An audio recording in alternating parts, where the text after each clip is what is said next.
La gendarmerie nationale est citée en exemple pour l'avance qu'elle a prise, notamment par rapport à la police nationale dans la prévention et le traitement de la menace cyber.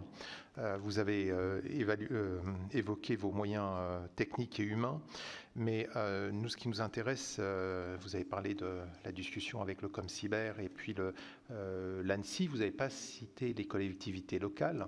Et donc, il y a donc maintenant les CSERT qui sont arrivés.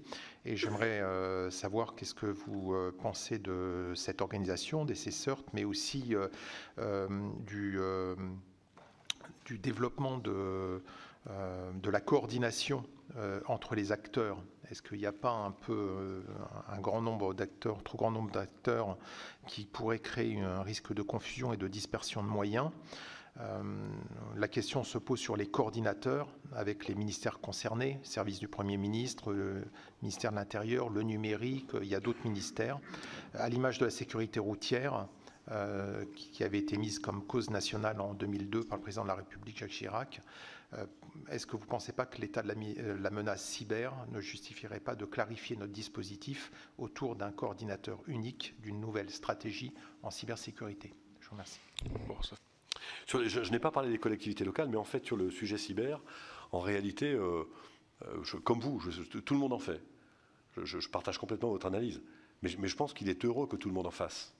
Parce que la difficulté, c'est qu'on a souvent un réflexe administratif de big is beautiful. Donc en gros, on met tout le monde au même endroit et puis tout est... Mais en fait, sur ce sujet, surtout pas. Parce qu'en fait, les vulnérabilités sont partagées et ça va au-delà de la vulnérabilité. C'est aussi la façon dont on utilise aujourd'hui, enfin, vous êtes un spécialiste, mais le numérique pour améliorer la performance de tout le monde. Donc il faut que tout le monde s'y intéresse. Et je pense ce que je vais vous dire n'engage que moi, mais il faut qu'on recrute beaucoup plus de scientifiques. Alors c'est ce qu'on fait nous depuis quelques années. Hein. Tous les deux, il se trouve qu'on est scientifiques, là, mais depuis quelques années, plus de la moitié de nos officiers recrutés sont des ingénieurs ou un bac+5 sciences dures. En fait, on a durci le recrutement des scientifiques. Après, il faut les garder. Donc, il faut leur construire des parcours de carrière. Après, il faut essayer d'être bon en RH pour les garder. Mais il faut absolument le faire. Ensuite, une fois que tout le monde fait des efforts, il faut le coordonner.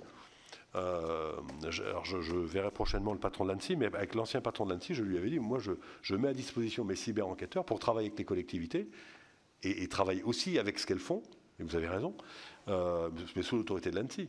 Moi je n'ai pas de sujet par rapport à ça, je pense que l'ANSSI a un rôle naturel de coordination. Et moi j'ai plein de chefs, hein, je n'ai pas de problème avec le fait d'avoir des chefs, donc il faut le coordonner. Le risque, c'est que si on nomme un coordonnateur à côté de cela, soit on va limiter son champ et on va se rendre compte que le champ n'est pas assez large, parce que pour moi, le numérique, le champ, il est tellement large que rien que de définir les contours, ce sera compliqué.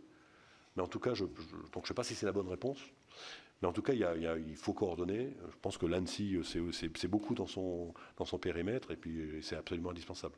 Mais les enjeux sont juste phénoménaux. Je rejoins complètement, je vous suis un peu dans ce que vous dites, mais je rejoins complètement le fait qu'il faut qu'on y travaille.